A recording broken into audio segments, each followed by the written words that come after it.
All right, lads, welcome back to another episode of Who's Got the Ball. Myself, James, and Shane. That sounded like I just gave three names and James Yeah, is involved. I meant myself, James, me, James, you, Shane. We're back again. me saying. Like that episode of The Office. I don't know if anybody watches it, where Kevin decides to speak like with only 3 or 4 words to try and make to save time, but it doesn't save any time because everyone keeps asking what he's talking about. But yeah, that's the intro. Shane, what's the crack? How are you? Not a whole lot. Quite enough week. Very busy in work, but quiet in a social sense. Going to Donegal tomorrow for the treaty match. Hopefully it goes ahead because the weather has been absolutely chronic again. And I swear to God, if we get to Donegal and they call that match off at 5 o'clock tomorrow, there will be hell to pay for someone in Ballybuffet. So either call it off early or just play it. But looking forward to getting up there. Prague then in 2 weeks. So we Paddy's Day next again, then I'm going to Prague the Tuesday after. So just kind of living for that now at this stage. What about yourself? Yeah, fairly good lineup of sporting events coming up for you. I don't know. Well, too many people would say driving up to Donegal is too good, but the crack will be had, so that's the main thing. Yeah, exactly. Yeah, for me, just been looking for trying any way to get tickets to the Ireland and Scotland game, but it's an absolute no go, especially with everything that's on the line for the Scots as well. And the rugby, obviously, both of us fighting for the Triple Crown. It'll be whoever wins gets the Triple Crown, and both of us still in with a shout for the championship. So obviously that is dependent on France too. But yeah, massive game on Saturday. The fact it's only over the road from me, the stadium, and the tickets are all gone is it makes it even more annoying. Yeah. And even at the start they were sold out quickly, but now it's very impossible to get them. But still hoping for an Ireland win regardless of that. And we're happy that I think they've done so well because we spoke early on that we were a bit concerned, but quality continuing to do quite well. Bet in some different players, and let's hope that they get the win, and then let's hope that we roll on to Prague, like you mentioned, and we see an Ireland victory. And on to the summer then for the World Cup. Nothing going to stop us. Yeah. Ireland are taking over the How sporting bad world. are England at rugby? Like, where has No, this fall from grace come? Everyone was talking about them as kind of France's main competitor coming into the Six Nations. They've only won one game, and it was against possibly the worst Welsh team in the last 10 years. I know they were bad last year, though, but they looked even worse at points this year. But to then go and lose to Scotland, lose to Ireland, lose to Italy, and Scotland, if they beat Ireland, they miss out on the Grand Slam because they lost to Italy. Like yeah, it's a bit of a that would be a tough one to take, but it's actually been a really good tournament. it has. Yeah, It's great to see that Italy have really started to take rugby seriously, and it's starting to show. Like there was years for about 10 years in a row they were guaranteed the wooden spoon every year. They were so far below the standard of everyone else. They're beating England. They're putting up a real fight to Ireland. They put up a real fight to France as well before it was kind of taken away from them. And they beat Scotland as well. So they've had a really good tournament. And just something about the Italians being good at rugby is just it's really enjoyable. But that's enough about rugby. Let's get on to the important stuff. yeah. I would just want to say that Menoncello, their center is Unreal. unbelievably Absolutely good. unreal. So good to watch. And I think if the games were moved slightly, where Ireland didn't play France week one and Italy didn't play Scotland week one, they were both caught on a bit of a hop, Mm, and things could have went a little bit differently. But that's the way it breaks. You can't all play Wales the first week, like England yeah. did. But And yeah, mess it up. let's jump straight into the topics at hand and give you a rundown of what we're going to speak about this episode. So we started with soccer, football, whatever you want to call it. We spoke about the Champions League this time, the first legs of the round of 16 games, because there was FA Cup at the weekend, but the Champions League games were great, so we wanted to touch on them and give our thoughts. We then previewed United versus Aston Villa, which is on Sunday. We gave our prediction for that one too in a big matchup between third and fourth in the Premier League. Moving on from that, then we moved into the NFL side of things and we did a draft. So we drafted who we thought made the best free agency moves. So we picked our best free agency moves from 1 to 10, 5 each. A way to cover the biggest deals that we like the most rather than going into every single one, which would have taken an age. So that was fun. So A give full that a listen episode. to hear who we picked. Yeah, and then we had Ravens moving for Crosby and then just backing out of that at the last second and going for Trey Hendrickson. So that was something that needed our attention. So we spoke about that one separately and gave you our thoughts on that. To say Shane was not too happy with it is a bit of an understatement. So give that a listen. Moving into Gone Chance, gave our picks after another bad week. So hopefully we can turn it around with our underdog picks this week. NBA then to wrap it up. We had to speak about Bam's 83-point game for the Heat. How both of us think we'll say it was not good for basketball, but we'll say why we thought that and all the ins and outs of it. And then Jayson Tatum's return from injury and what that means for the Celtics going forward before the power rankings wrap things up. So let's jump straight into a packed episode. I would just say, before you do listen to the part about Bam, just watch the last 5 minutes. You can find it anywhere before you listen to us talk about it, because it will just bring a lot of context to what we're about to say on this. And enjoy the episode. Oh my god. Perfect. Mm. So we're going to start with the Champions League for a change in the football section. I know we gave a quick rundown of our bracket last week, and if you follow us on social media, you'll have grabbed the round of 16 predictions that we threw up. But I think last weekend with the FA Cup, it's not as exciting until I think it gets into the later rounds over there, although there is a couple of upsets. We'd much rather talk about the Champions League. And it was a goal fest, really. Two unbelievable nights of football on Tuesday and Wednesday night. And didn't bode well for the English sides. It really followed up on our conversation about is the Premier League kind of crap at the moment, how exposed a lot of the teams looked against some of the top European sides. But we'll start with Tuesday night. Was there a big takeaway you had from those games? Which was the biggest one? So there's a quote I want to throw out first. So I actually heard it from a fellow on the Anfield Rap earlier today, and he was quoting Logan Roy in Succession. He's the father of the kids in Succession. And he says to the kids in that, I love you, but you're not serious people. And that's exactly how I feel about Liverpool this season. I think it's absolutely brilliant. There was Dan Morgan on the Anfield Rap who I robbed it off, but the way Liverpool shut up for that game, outside of the first 5 minutes, just absolutely atrocious. I just want to throw that out there. My biggest takeaway, other than obviously Spurs are crap, I thought the way Newcastle played Barcelona was absolutely superb. I thought they were really unlucky to just come away from that with a 1-all. It goes to show how important fast people are. Everyone was questioning at the start, why is he starting Anthony Elanga? And I know his end product wasn't there again, but he just ran that Barca defence ragged. Every time he was on the ball, he was moving forward, he was gliding, flying past the left back when he was on that side, the right back at times as well.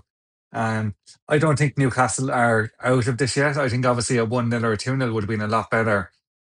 The way to give away the penalty is just superb from Olmo. It's a penalty all day. The way he's won it is absolutely incredible. But I really felt Newcastle deserved the 3 points out of it. And we'll talk about Bayern in a bit of detail, I think, because what they did away at Atalanta it's absolutely outstanding. Yeah, well, to touch on your Newcastle topic first is like I think that I agree that they should have had that 2 or 3 nil in a position where they can really go up to the Camp Nou and set up kind of defensively and to hit them on the break. And Barca would be very scared of that, given what you mentioned about the pace. I think Elanga's pace, while it is electric and it does cause problems, I think that end product is a massive issue for him. And there's I won't mind the first time when he was through and he had the shot and it was saved. He had every right to go for that and it was a decent shot. But some of the times he was through and he could have squared the ball, his passing is just poor. And I think if we see in the next game Gordon, Asula, and if Barnes stays on that left side, I think that could cause more issues because when Gordon came on, his final product was so much better. I think he had an illness, that's why he didn't start. So that played a factor. But yeah, Newcastle were a great value for a win, never mind a draw, which is what ultimately they did get. But that moment from Danny Olmo was one of the only really special moments from Barca. And they waited very late to break Newcastle hearts there. So I do agree that they're not out of it, but it's going to be a lot tougher going back to the Camp now. And Yeah, go go on, ahead. sorry. I think they'll go with Murphy, Barnes, and Gordon up front in the next leg. Murphy's cross for the goal is superb. It's a great wing play from both of them because Harvey Barnes makes a really good run. It's the kind of run Gakpo was doing last season, getting in at the back post for Salah and getting so many tap ins, and it was kind of what set Liverpool on their way last year was the way those two were linking up. And I think all season Murphy and Barnes have had a really good understanding when they have been on the pitch together. I think if you look back over, I'd say a lot of Barnes's goals have been down to what Murphy's been doing on the other side. So I think having the two of them and then the pace of Gordon, the guile of Gordon going through the middle. Osula is young, but I don't think he's the kind of player you want to put into a game in the new camp. I just think you're better off having someone with that bit of bite up there. Anthony Gordon's going to start kicking people. Like he's really, really good at that. He's really good at getting in people's heads. But he's also a good finisher when he's in goal, which Elanga didn't show. And his pace getting behind will cause Barcelona the same kind of problems, only through the middle instead. And I don't think their defence is really that good. I think Newcastle showed in that first leg that their defence can be got at. Saying that though, nearly everything we called in our preview was wrong. So I'm probably what I'm saying here is going to be wrong as well. So we'll see. But I do think Newcastle still have a chance. Yeah, we'll actually give a prediction of who we think goes through at the end. I've just Mm. decided there now, so we won't give anything, yes. Yeah, I think it's we weren't there was places where there was a massive like let down. I think where we'll move on to Wednesday night in a minute, but we both thought that City would go through. I think outside of that, we weren't actually that bad. Like we both had Bayern, we both had Atletico, and I had Galatasaray. But like, there's still two legs left, and you had Liverpool. So I think we weren't too bad on that front. But Mm. you mentioned Yeah, Bayern. I think Liverpool is a team we touch on quite a lot with the Premier League. So let's talk about Bayern quickly. And how good were they? I I really don't rate Vincent Company as a manager. I don't know what it is. I don't know if it's because he brought Burnley down. But what he's doing with this Bayern team at the moment, is it down to individual brilliance because the players they have, or is it something he's doing? Luis Diaz looks like 10 times the player that Liverpool sold. When he was sold, I was beaming. I'm pretty sure I said on here I was delighted he was gone. He drove me insane. Now I'm stuck with Cody Gakpo, and I'm like, please, Lewis, come back. I think Yeah. he has like 14 goals and 10 assists in the league this year. And then on Yeah, the other I think side, you similar have stats possibly to the that best right matters as winger in the well world. since he left Chelsea. Yeah, yeah. Olise as well is. I think he's the best right winger in the world at the moment. What he's doing, both of his goals are superb. Cutting in off the right, doing what Salah did in his first year for Liverpool. I think he is absolutely incredible. I think when he's back in the Premier League, he's going to tear it apart. I don't think it'll be next season, but maybe the season after. Harry Kane is obviously Harry Kane. They actually I reckon they rested him for this because they knew they were going to win it. I don't think they thought they'd go out and score six, but Nicholas Jackson was the perfect foil for the two around him, and he got his goal that he deserved as well. Yeah, I think he score twice. I think he got a couple. Maybe I'm wrong, but he was like just a completely different player than what we saw playing for Chelsea. But Elise, Yeah, he's something else. I'm trying to pull up the no, assist Jackson got numbers. one. One, okay. Yeah, I'm trying to pull up the assist numbers there for him this season, Elise, because I'm pretty sure it's something crazy. And they it mentioned it is on definitely. during the game. We'll look here in total. Yeah, 26 assists and 15 goals in 37 Mm. games. That is crazy. 26 assists in 37 games is absolutely nuts. So yeah, he's tearing it up, and I think we both had Bayern to win it out, so that looks pretty promising. I'm off the first night anyway. Then we'll move to Wednesday night. I think Arsenal continue to do what they've done in the Premier League, so let's just ignore that because honestly, we've spoke about it enough, and it was the It's never same a thing in the penalty. Champions League. No, and to spend how long they did over it, and to grab that in the last second, Leverkusen kind of got hit the same way Newcastle did in terms of the fact they wouldn't deserve to win and they didn't. But PSG really put Chelsea to the sword in the last 10-15 minutes when Kvaratskhelia came on. Valverde's first half hat trick, that third goal is Puskás contender for Yeah, me. it's silly. Unbelievable that pass by Diaz. And then Bodo Glimt just battered Sporting and could have had more goals. So those are three brilliant teams from around Europe, three different leagues, three different excellent performances. But what stood out really on that night, outside of obviously Arsenal continuing to do the usual? I think the PSG Chelsea game showed that there's a way to lose 5-2. The way Spurs did it was not the way to lose 5-2. Chelsea were so in this tie going into the last 10 minutes. and they just completely threw it away. I think his subs were part of the problem. Bringing on Liam Delap is never a good idea, especially not at the Parc des Princes. He has been atrocious this season for Chelsea. I don't understand why he thought bringing him on was a good idea. Or did he bring him on beforehand? I think he did. There was a sub made anyway that caused that. Just it gave PSG a shot in the arm, and they were able to just go out then and just completely turn him over. What Spurs did the night before was disgraceful, but Chelsea at 3-2, you'd almost fancy them going back to their own place to go out there and win 2-0, 3-1. At 5-2, it's pretty much tie over now. It was, yeah, the lap came on after 83. Yeah, I So think there that was that two was goals just after that. just before the fourth goal.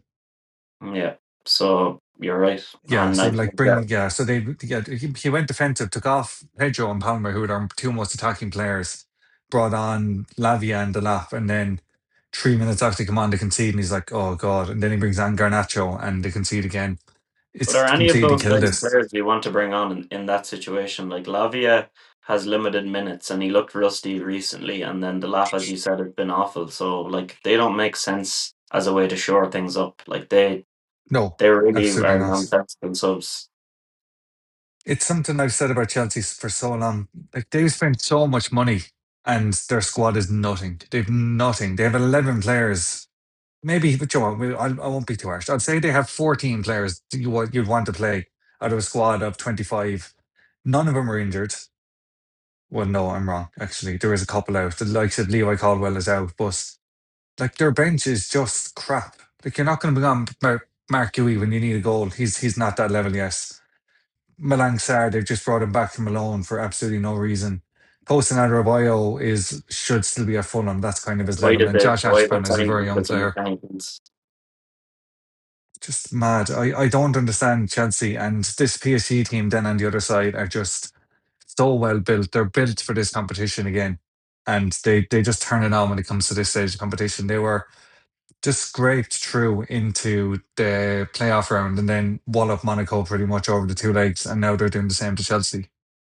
Yeah, and it was similar last year. They barely scraped through in the Yeah. league first, got a low seeding, and then were brilliant in the playoffs, or the knockout rounds. I think Bodo Glimt then is another story that is just continuing to unfold. They pretty much look home and hosed. It's like very dangerous now for some of these. Like if some of these were 2 goal leads or a 1 goal lead, we'd say okay, there'd be more chance going into the second leg. But then you look at something where you're 3 goals down, and I think even if you did manage to press forward a lot and score 2 goals, say, you're playing against teams who are excellent on the counter attacks, such as Yeah. PSG, Real Madrid, Bayern Munich, Atletico are pretty good on the counter as well. And then Bodo just look good in every facet of their play. Like their passing is just so good.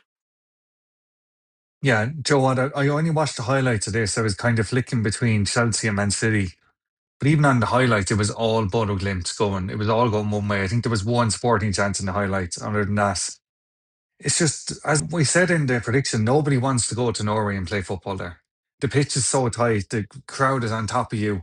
For a limited number of people there, they make a lot of noise. And the way the squad is built is actually, it's really surprising. Like they've a nothing budget. Like they're only in the top division in Norway for maybe 10 years, and look at what they're doing. I think they're an absolute credit to themselves. The fact that Arsenal get to play them in the next rounds, I wouldn't be 100% sure in Arsenal. I don't know if Arsenal are home or away for the first leg, but if they're away in Norway and they lose that to 2-0 or 3-1, then I think they'll be in real trouble, even if it is going back to the Emirates, because this Bodo team just they don't quit. They don't know how to quit. They just keep going. Their league has only started, so they're really fresh as well. They're the freshest team in this competition. They absolutely smashed against Sporting from what I saw, and I'd love to see them get to a semi final. Obviously, Yeah, they would it knock out would be Arsenal. it would be an amazing story, and then to do that along the way would be quite funny also. But I think that um, looking at them and outside of them, there's kind of not really any big stories. So I think it's something that everybody is really watching, and it's kind of interesting because last season they actually finished second in their league. I'm pretty sure to Viking or some team along Yeah, that similar name, with Viking in it. Don't quote me on it. But one thing we didn't mention, actually, going back to Tuesday before we move on, is Kinski in goal for Spurs. Like, what is your thoughts on him being hooked off and Tudor basically completely ignoring him as he went down the tunnel? Whatever about the substitution, I can kind of understand it. Like, clearly the defence had lost all faith in him. I think he'd lost faith in himself. So I understand why you're taking him off, but you have to acknowledge him. Say it's going to be okay. Best of luck. It's one of those things. Shouldn't have put you in the first place. Blah blah blah. To not even look in his direction when you're after taking him off, I thought was just really really harsh. I personally think he could have left it till half time Yeah. for the substitution, or at least given it another couple of minutes. Making it straight away after the goal makes it look 100 times worse. If you wait 10 minutes and he makes another kick and it goes straight into touch, then you're like, okay, fair enough. Like, it's not his fault Mickey Van de Ven fell over. The other two Yeah. goals are absolutely his fault, but there's a big gap between the errors he made. And I also think the Spurs players should have known better than to be passing it back to him after his first mistake. Like, give him 10 or 15 minutes to settle. Don't try and give him these difficult passes on his wrong foot. We try and hook it across. And yes, he makes an absolute dog's dinner of it, but don't put him in that position in the first place. Yeah, no, I agree, and I think it's on the manager to own that, because it shows a lot, some of his decisions since he's been there, that he clearly doesn't really even know the players or who fits No, in I hadn't where. a And I clue. know Vicario has been poor, but like, this is to put him in this game in the Champions League against Atletico is just like, yeah, to do that away as well. All these things just have to factor into it, and then I think he should have left them on, to be honest.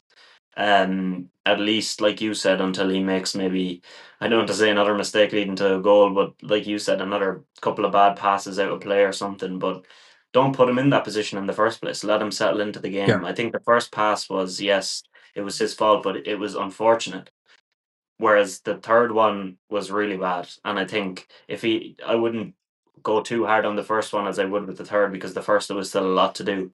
So I think it was badly handled by Tudor, and the fact that some of the players had to go down the tunnel after him and he just ignored him. Yeah, really, really bad man management. But let's see how it goes next week, and which teams continue on their path into the next round, and see how our predictions go. But we've got a big game in the Premier League this Sunday. Obviously, a few big ones this weekend, but we've got a third versus fourth matchup in the Premier League, with United playing host to Villa on Sunday at 2 p.m.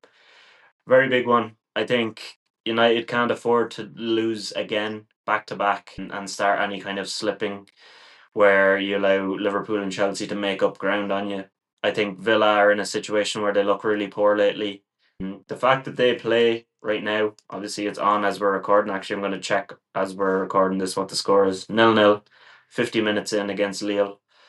The fact that they just play in general, no matter how it goes, is going to help United going into the weekend. They're going to be more well rested, and I think that that might play a part in it.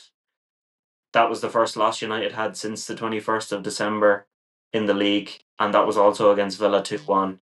So Villa will be looking to do the double here. Yeah, this is a game. Sorry, this is a weekend of massive games. Chelsea are playing Newcastle as well. Obviously, Liverpool Spurs is has ramifications at the top and the bottom of the table. But I do think this is the biggest game of the weekend coming up.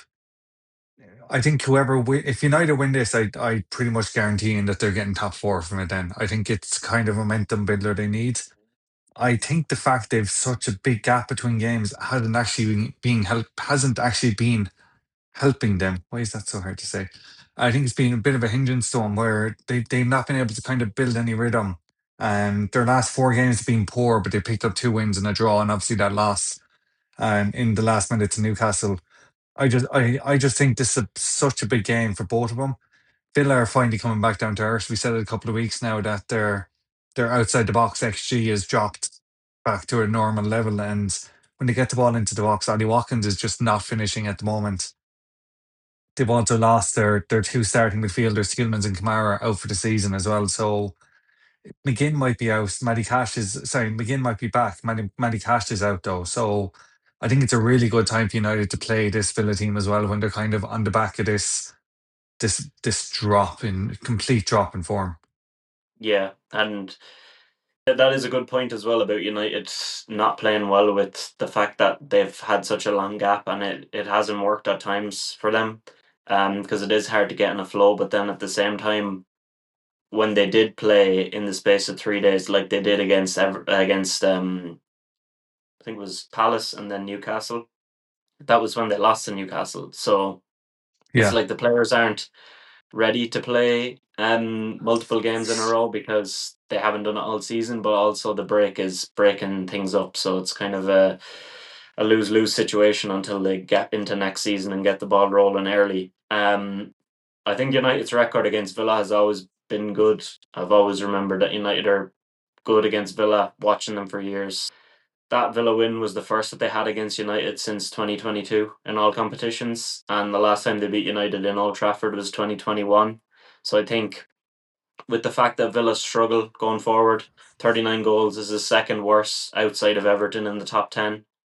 Very, very poor. Everton have been putrid going forward too, so that's not yeah. someone you want to be added up to. I think that will bode well for United because, I think they know that Villa rely on kind of long range efforts, and that was what beat them the last time. A couple of really nice goals. So if they can limit that a little bit, and they're a bit more wise to that than they were under Amorim, and they play a smarter system, Villa will prove kind of hard to break down. But I think Villa then do capitulate when they do break down lately. They weren't earlier in the season, but now, like you mentioned, without Kamara, without Tielemans, and with cash out and various loads of games being added to them. They conceded four against Chelsea, two against Wolves. I don't see why United don't beat them by a couple here. So I'm going with a 3-1 United win because United just can't keep clean sheets. So I'm going with them to win 3-1.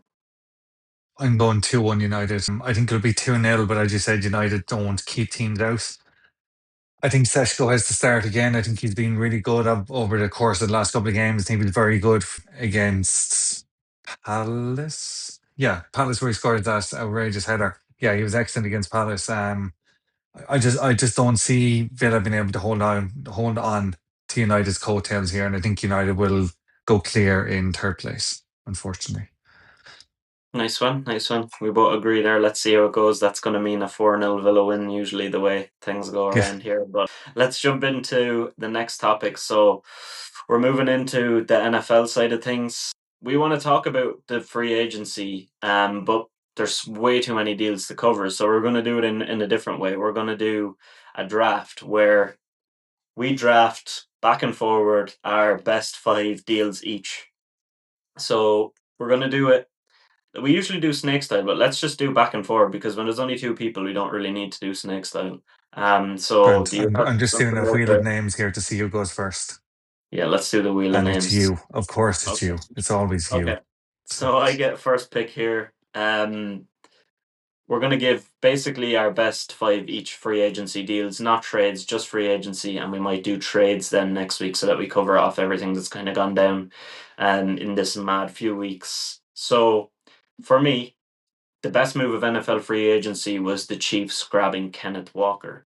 I think that move is not down to the fact that he just won the Super Bowl MVP. It's down to the fact of what he can offer to this team. So Walker forced a missed tackle on 30.2% of his touches, the third highest rate in the NFL last season.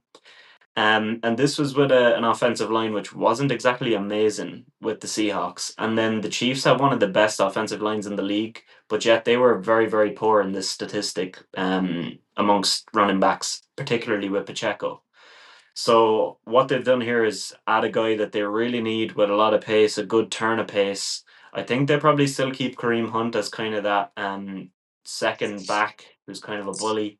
And then you've got this guy as your main pace guy. 3 years, 43.05 million is not bad for someone who's after coming off a Super Bowl MVP, really good season, and exactly what the team need. And I don't think the Chiefs do things unless it's the right thing to do. So that's my number one overall pick in this draft. yeah, I like that. He was definitely up toward the top for me. I'm going to go with Mike Evans, the 49ers. This is just the kind of thing the 49ers needed, even if they can keep him fit. That is obviously after last year, he was out for a lot of the year, but the man is an absolute machine. He was definitely the best wide receiver available in free agency. 11 straight 1,000 yard seasons, averages 15.1 yards a carry, yards a catch. Brock Purdy needs someone like him to just fire it up. No, he'll bring it down. Away you pop. This is a Niners team that will want to be pushing on for a Super Bowl again this year. I think he's a really good way to do it himself. And Ricky Pearsall, obviously Brandon Ayuk is probably never going to play football again with the way things are looking. So I think just forget about him. Evans and Ricky Pearsall are two really, really good options for Brock Purdy now. And I think they've made a really smart choice by bringing him in. Yeah, I liked the fact of him going there. I think he didn't want to just stay in Tampa Bay, and I think he actually got a little bit less reportedly than he would have. The only thing with me is the cost of it and the fact that he is injury prone in the Yeah. last couple of seasons. So that's what left me off having him high on my rankings. But I think that if he's fit, he's exactly the type of person that elevates the Niners to that kind of Super Bowl level. So yeah, nice pick. Um, Next up, then I'm going to go with the Ravens. We're going to get further into this deal in a few minutes, but it's them picking up Trey Hendrickson, 4 years, 112 million. They needed an edge rusher. They got a guy who gives a lot of explosive speed off the outside. So if you look at since 2020, his 74.5 sacks rank only behind Miles Garrett and TJ Watt. And he's got a Nice. 28% pass win rate on third and fourth down since 2021, which is only behind Micah Parsons. So he's a guy who can get by pretty much anybody and he racks up sacks. And the Ravens did not have that for a long time. But what they did need is someone who helps the run. And he is one of the worst edge rushers against the run in the league. And Maxx Crosby is one of the best. So I think that's something we'll touch on in a few minutes when we speak about Crosby and what went down there. But that is something they still lack from this. But in the overall raw numbers of sacks, he's my third overall pick. Yeah, that's really good as well. I'm on a toss up here. I think I'm going to go with Kobe Bryant going to the Bears. Obviously, the Seahawks are never going to be able to hold everything together after what happened. So they losing K9 and Kobe Bryant is absolutely massive. I thought he was the life and soul of him last year. I thought he was absolutely brilliant. I don't have his statistics to hand, but I think every time he was on the field, he was making a massive difference for him, and I think he was a big reason behind them winning a Super Bowl. The Bears have made some really nice moves in free agency, but I think this one kind of stands head and shoulders above the rest of them.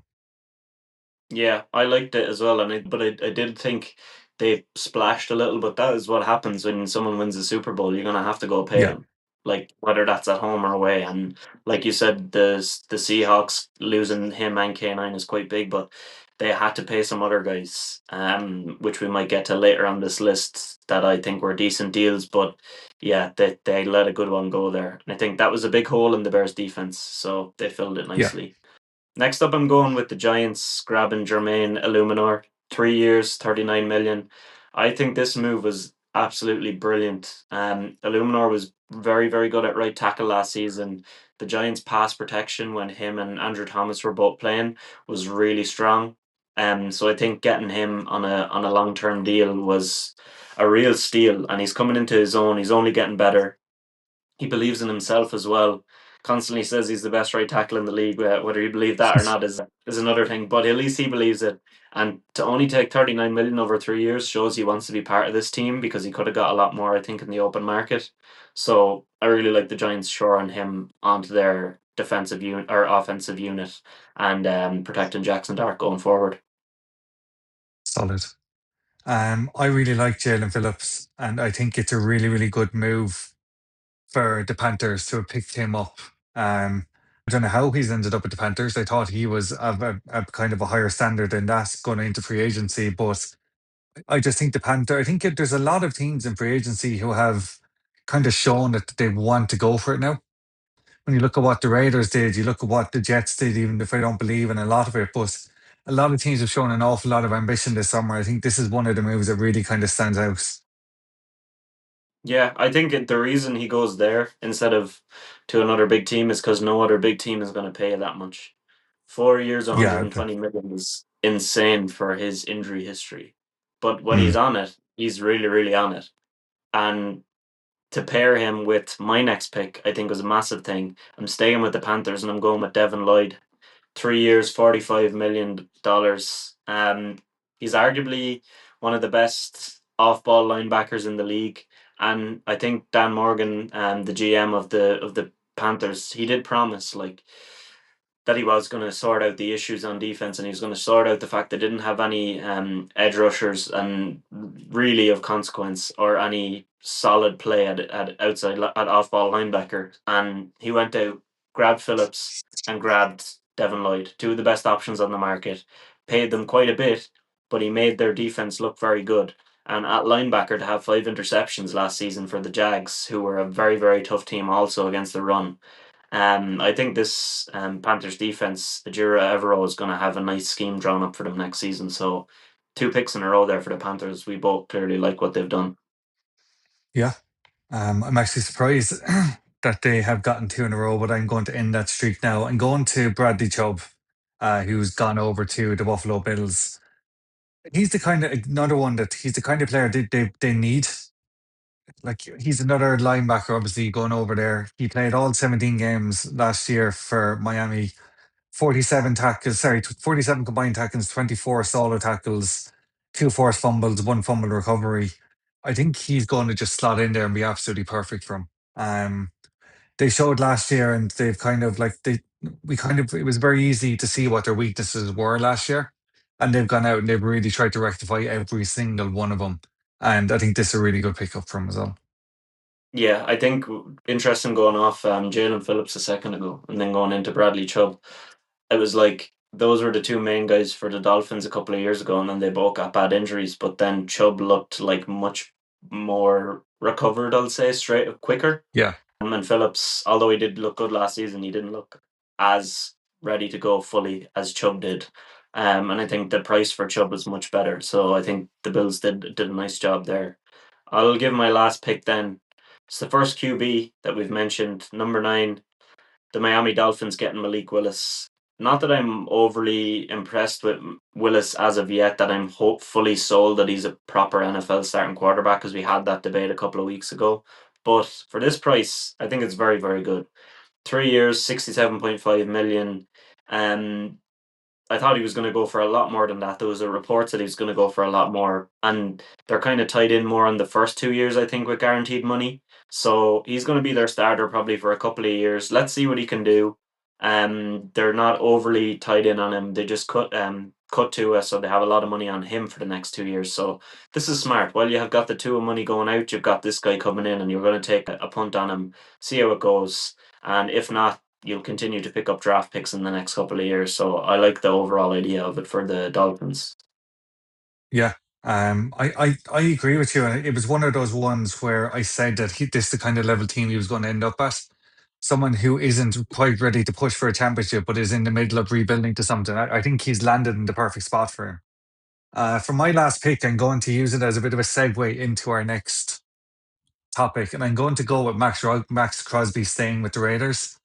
It might be cheating a bit because it's not really a free agency signing, but the fact he was out the door and gone and is now staying there, and with what the Raiders have done as well in free agency, I think it really, really helps that they do get to keep him as well if they can make the money work. The man is an absolute monster. I think Baltimore are mad if they have pulled out of this just to go and sign Hendrickson instead. Why not sign both of them if the option is there? I don't know if the option was there, The money but would definitely not be there for that, I don't think. yeah, maybe not. But I think the way they've gone about it is the scummiest thing I've seen in sports in quite a long time. And I'm going to let you go first on it, and I'll jump in then. Yeah, well, I think this is not a free agency move at all, because he's tied in already for Yeah, a I'll throw in contractual. But I'll throw in no, no, Devin Hargrave then to the Packers. no, we'll give you it though, because it ties in perfectly with the next segment. So I think you deserve that for that beautiful segue. Even though it isn't a free agency move, it was quite something to behold there what you did. Yeah, let's go in on it. I think first of all, let's set the table and talk about it.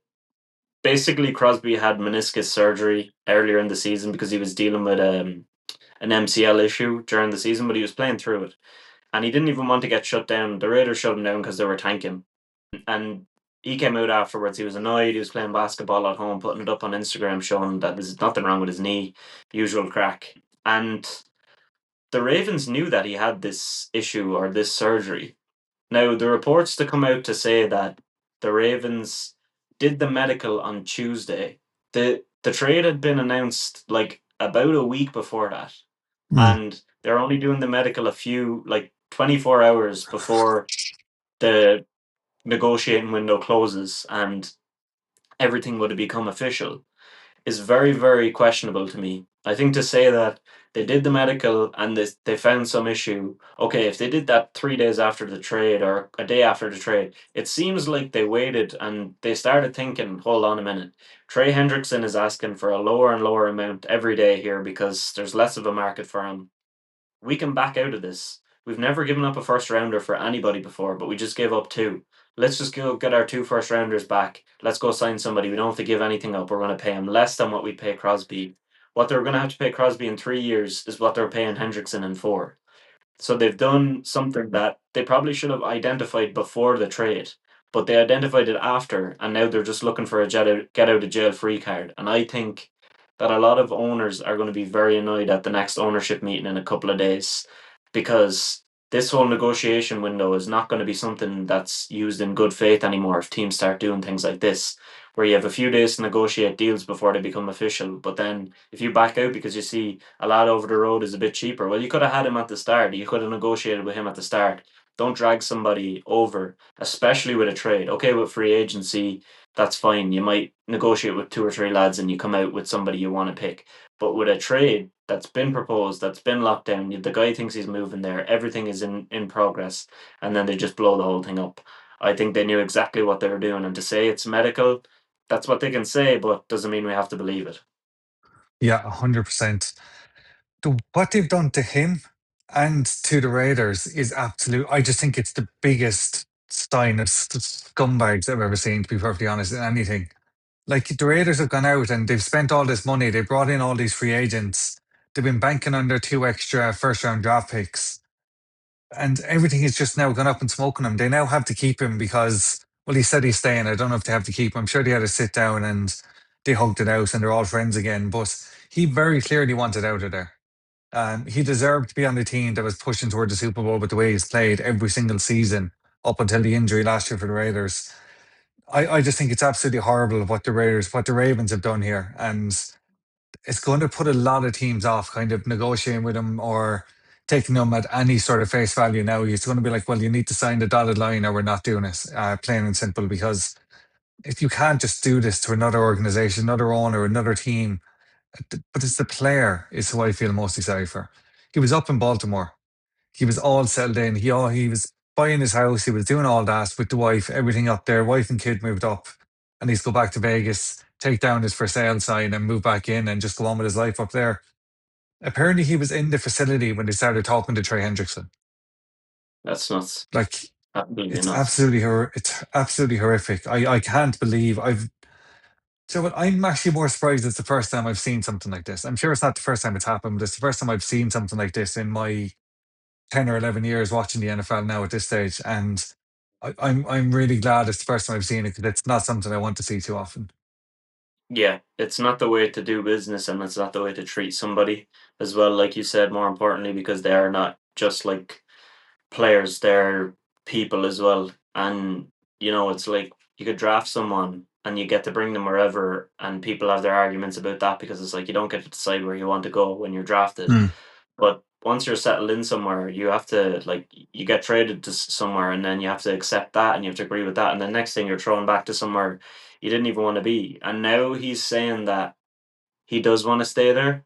I'm not sure if that's because he knows now that the Raiders are only going to get probably half what they got for him in the trade because teams are going to go, well, the Ravens saw something wrong with his medical.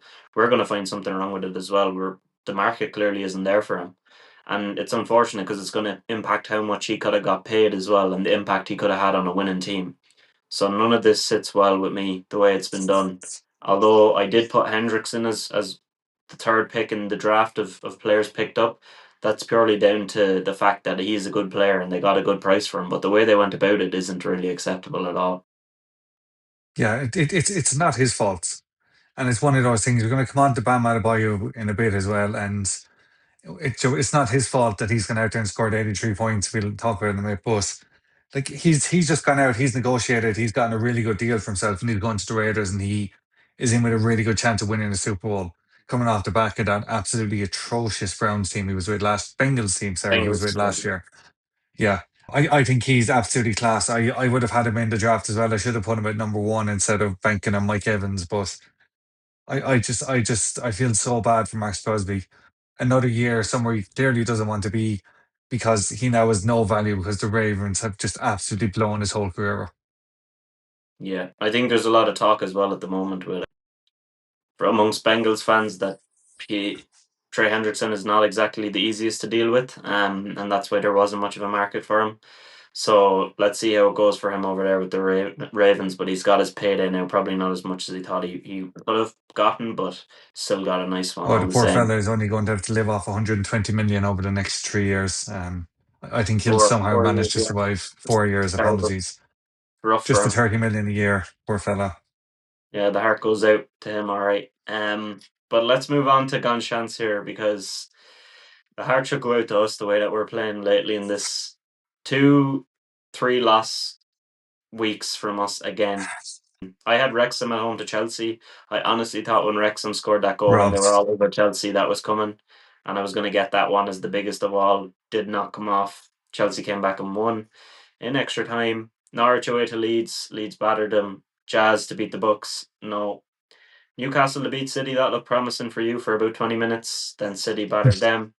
Rockets to beat Spurs did not work out, unfortunately for you, and Grizzlies to beat the Clippers. The Clippers are on a nice little run at the moment, so that one did not come off. Do you want to give your three picks for this week as we continue to sit at 26-24 after 25 weeks with me just 2 points ahead? I actually don't want to give him, but I suppose I don't really have any other choice. Um, Normally I come into this and I'm like, I'm really confident this the week I'm going to get 5 points. But looking at the Premier League fixtures this week, it was actually impossible to pick one that you could sit there and say with confidence that there's any hope of the underdog winning here. I've gone with Newcastle at 14-5 to beat Chelsea away. They're both in Champions League. I know I've been banging on for months and months that Eddie Howe can't do the Champions League, Premier League, so I'm going completely against myself here. But I just think Chelsea's confidence is going to be completely knocked after how they finished that game in Paris. And Newcastle are going to be flying high after how they performed against Barcelona. And I think it's one of those that if they don't both make 11 changes and say, let's take a draw here and just move on to a Champions League game, I could see Newcastle going there and just coming out 2-1 winners. So I'm going with Newcastle at 14-5. Chelsea are 3-4. In the NBA, it's quite difficult as well. I've gone with the Suns to beat the Celtics. So the Suns are 38-27. The Celtics are 43-22. I just the Suns have been looking really good at the moment, and they're on a good little run at the moment. And finally, I've gone with the Timberwolves to beat the Thunder. Don't ask why. I know the Thunder are absolutely exceptional, but so are the Timberwolves, and who knows? The rest of them are just really hard to pick. My confidence in my Yeah. gun chanting is gone absolutely out the window. So I'm just kind of throwing mud at the wall and hoping something's going to stick this week. Well, this could be a really good or a really bad sign, but the last few weeks we haven't had any overlapping, and this week we have two. So we're either both going to do awfully again, or we're both going to do quite well. So let's see. I've also got Newcastle away to Chelsea. Like you said, I just think Chelsea have looked all over the place at the end of that at the end of that PSG game, and that might get into their heads. And they weren't great against Wrexham either. So I think Newcastle will have confidence going into that. Although, like you said, it could be a mass change on both sides and it just ends up a draw. But let's see. And then I've also got the Wolves to beat the Thunder. I just think that obviously the Thunder are a better team, but the Wolves are just that kind of team that they go out and lose ridiculous games and then they turn around and absolutely hammer someone like the Thunder a few nights later. Like last night, God, it's gone off the top of my head who were they playing and they lost. If you can just Who? check on that while I see it The typing Wolves away over there, I'll just go Spurs. on to the next. Last night, the Wolves. The Wolves lost to the Lakers 120 to 106. Yeah, so was that last night? Are you sure? Sorry, no, This they is lost very to the bad Clippers last night. So podcasting. they've lost their Clippers. last two. Yeah. Apologies. Yeah, they lost to the Clippers 153, 120 years. Yeah, that's it. 153 points they gave up against the Clippers. And they looked like they were going to get close to them for a while. And then they just threw it away again. Looked like they were just a ridiculous team giving up that amount of points. But then they could turn around and play against the Thunder and be so good. So I've gone with them. That's at Sunday at 5 as well. If you want to watch that, good Yeah, time for that. My other one has a good time as well. It's Sunday at 7:30. It's the Raptors to beat the Pistons. The Pistons are falling off a little bit lately, 5-5 in yeah. their last 10, and the Raptors are always good in Toronto. It's hard to beat them there. So they're 36-29, Pistons 46-18. So I'm going with the Raptors to beat the Pistons as my final pick. But while on the topic of basketball, let's get into it. You alluded to it already. Bam Adebayo's 83-point game. Now, it's going to be, for those of you who don't know, the second most ever in the NFL. Will Chamberlain's alleged 100-point game. Apparently, there's no clips of it, but we There's no believe video it, of it. considering no video of it. No one has No, ever seen this.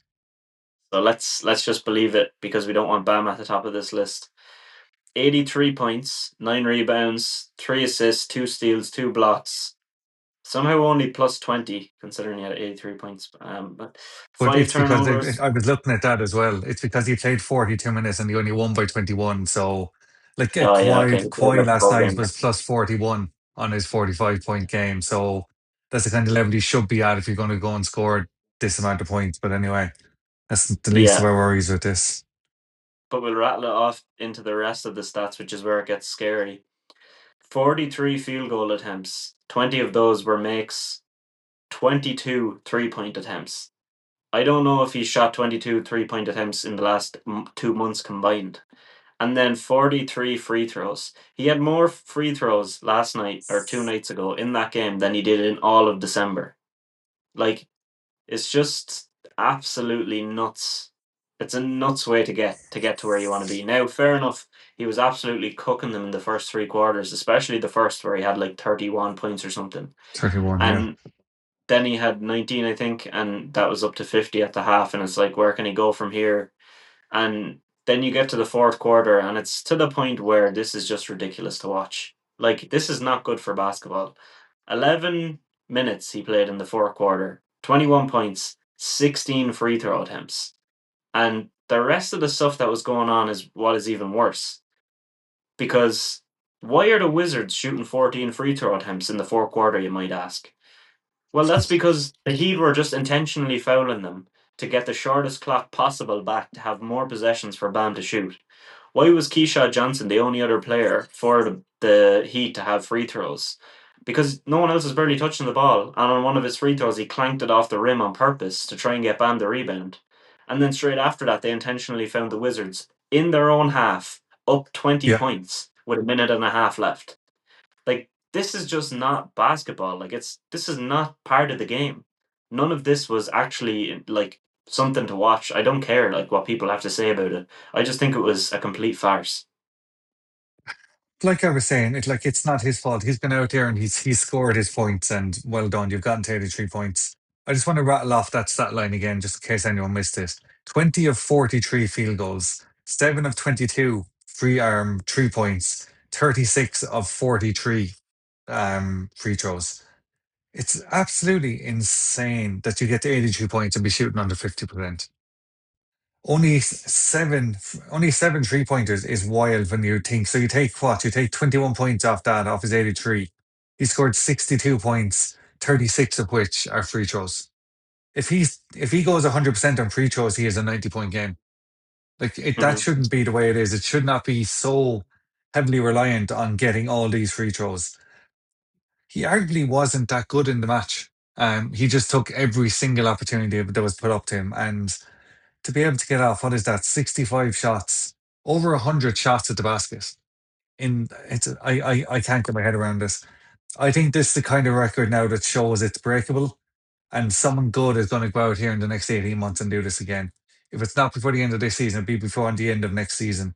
If a team is willing to just leave in a Wemby or a Luca, give them 42 minutes and say, here you go, we're going to do X, Y, and Z, we're going to foul everyone, go and score 100 points. Like if Luca got 43 field goal attempts, 22 shots from three, and 43 field goals, I guarantee you he's scoring 120, maybe. I think. I Like think. he's going over 50%, like he's gone over 60% on that. And like fair play to him, he played 42 minutes, and the amount of shots he's putting up, he must have been absolutely shattered by the end. But this is really, really bad for basketball. I don't care what anyone says. I think the way the Wizards came at this game is just they're just such losers. I'm sorry, but that is it's just a really, really bad way to go out here. And you're triple teaming him and he still couldn't stop him. All he could do was foul him.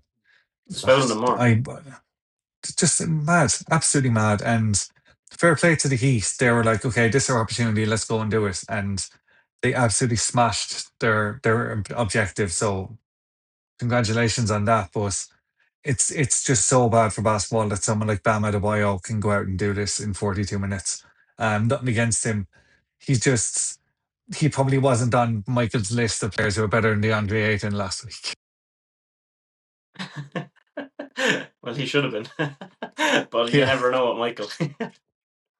But like, if you add up his two highest career games combined, they didn't reach this number. His yeah, previous high was 41, which is absolutely crazy. And then, like I mentioned, some of the stats there, they played already on the 8th of February against the Wizards, right? And on that day, they won by 31. Bam only played 28 minutes. The Wizards in that fourth quarter had 6 free throws.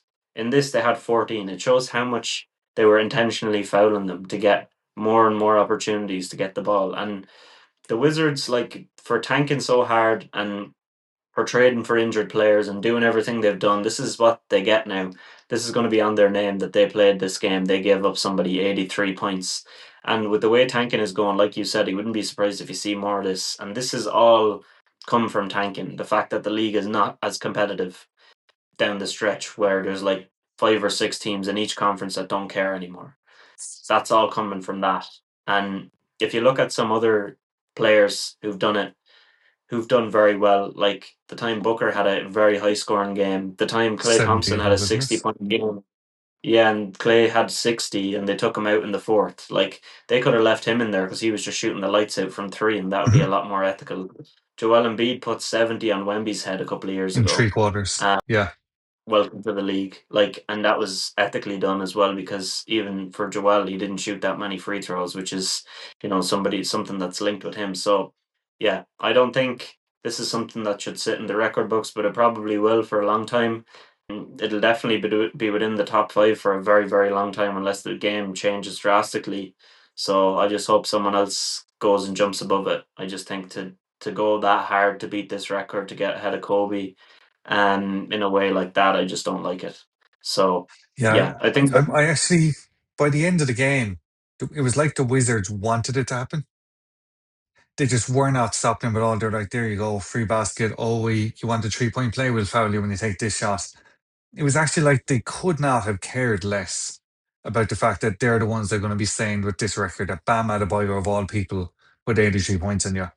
And I can only imagine what Joe, like the likes of Trey Young, who's just gone there. Like that's not the kind of mentality he's looking to bring into a team. He must have been sitting there thinking, "Sweet Jesus, is this really what I'm going to deal with now in the next couple of years?" It's actually it's embarrassing, and the way they played that whole game was embarrassing. After the first quarter, you need to try and shut him down. But I also think for the Heat to leave him in and play him 42 minutes when the game was well and done, I also think that's a bit ridiculous. And as you said, Joel Embiid could have done it, Devin Booker could have done it, Clay Thompson could have done it. But like you don't, like, it's not.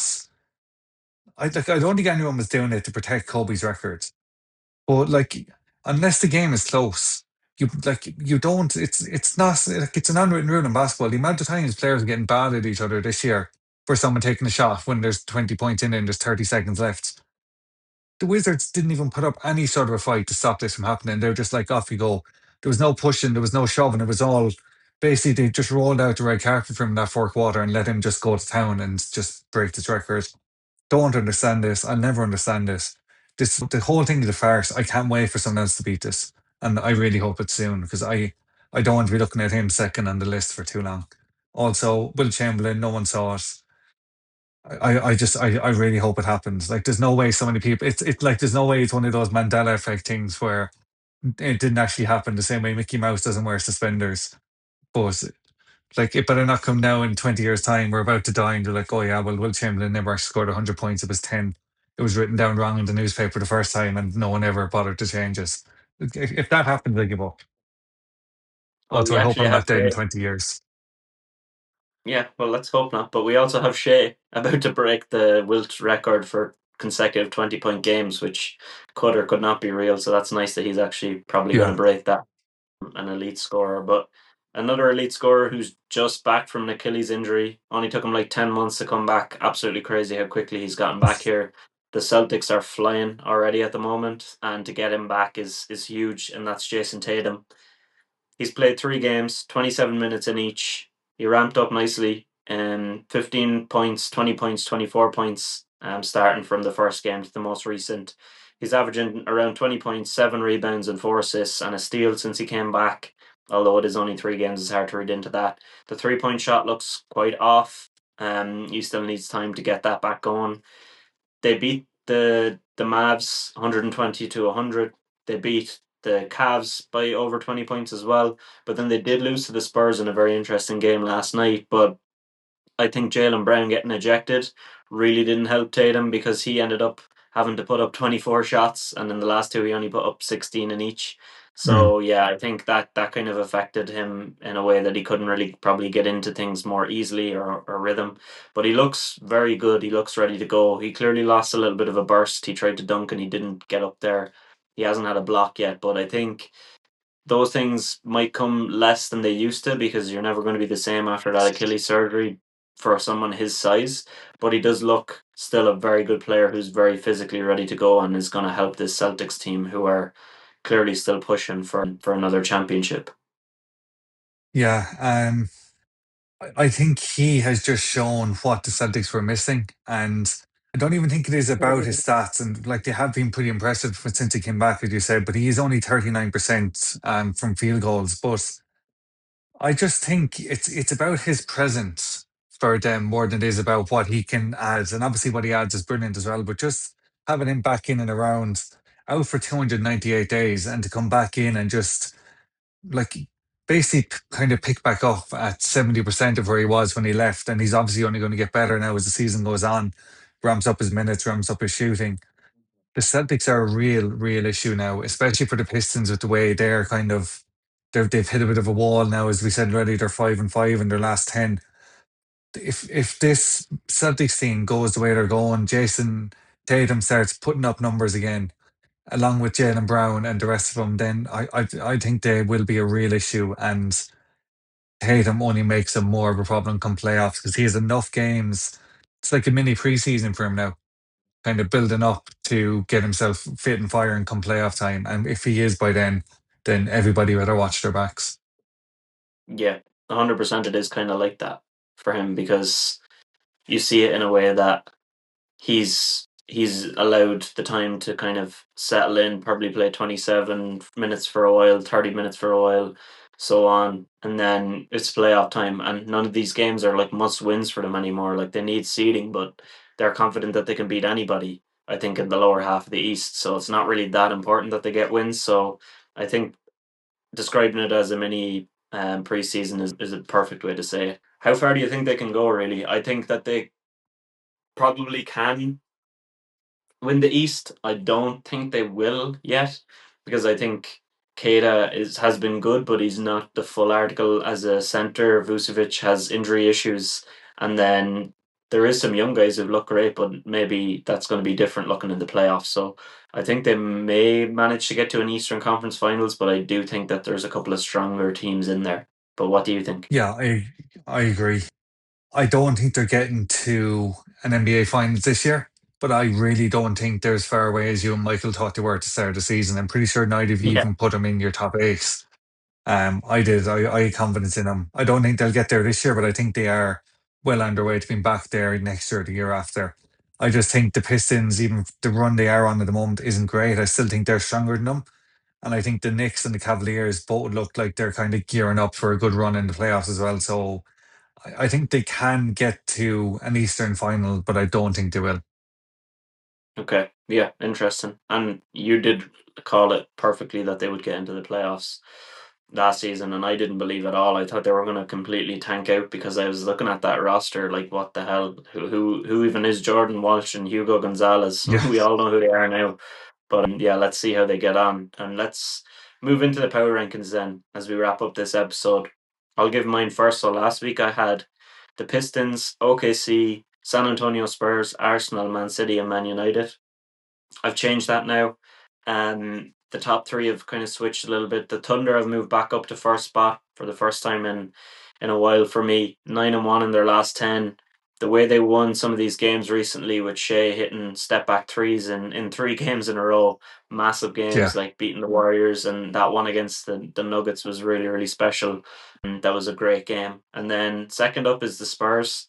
They're 9-1 right now. They just handed the Rockets their heaviest defeat of the season last night. So they are looking very, very, very good, right up there with the Thunder. Then third for me is the Pistons. They've slipped down because of the other two stepping up. They've gone 5-5 in their last 10, as I mentioned earlier. Look, nothing too bad, too much to worry about. It is a bit of a slump. They were bound to hit one, but they're still better than any of these Premier League teams in terms of power for me. So my last three then stay the same: Arsenal, City, and United. None of them have played in the league since we spoke. None of them have done anything special enough in cups or outside them to be knocked out. So that stays the same. So I've got the Thunder, Spurs, Pistons, Arsenal, Man City, and Man United. So I actually last week, I think it was the first time ever I had left all six in the same position.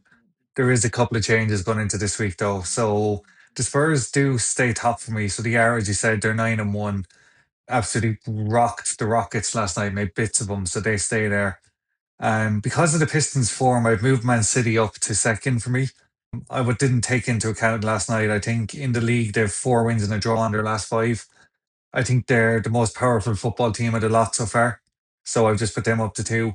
I brought the Thunder back in, but I didn't want to put them straight in at the top two. So they went at number three for me. Again, as you said, 9-1. Don't need to go in too much more to them. I agree with everything you've said. Arsenal's move up to fourth for me, unfortunately. I don't want to say too much on them. Pistons stay in, but they drop to fifth. Again, as you said, 5-5, blah blah blah, and then United just see it out. I really wanted to take United out this week. I tried my absolute hardest to look at the go to the Premier League table and see was anybody worthy, and no one is. So United keep their place based on the fact that everyone else is crap. More Yeah, crap. that's literally the only reason that I've had them in there still because like who else are you actually going to put in? Like United Yeah, have the like the whole they league lost is their last terrible. game, but before that their run was good, even though they didn't play that well in some of the games. So it's kind of hard to find anybody else. I think City being at two is high, but A bit I wild. understand that you just Yeah. brought the Thunder back in, and you have a strong hatred for Arsenal, which plants them quite low. So that's the way it goes. Yeah, so that's it for another episode. Appreciate y'all listening. Hope you enjoyed. Thank you for if you made it this far. The usual stuff: like, subscribe, comment if you're on YouTube. Anything you like or anything you want to see. Same. Follow us over on socials. And I'll throw it to you, Shane, to wrap it. Yeah, so Prague is only 2 weeks away now. So if you want to see loads of missing pieces from over around Prague, the Irish fans everywhere, I'll be over there. We're on the road to 100,000. Keep coming, keep following, keep liking, keep subscribing, and keep commenting. Even if it is to call us stupid, it really helps with our algorithm. So call us stupid all you want. And actually, no, don't. Just how about say nice things? And then we will talk to you next week. Welcome back to another episode of Who's Got the Ball with Shane and James.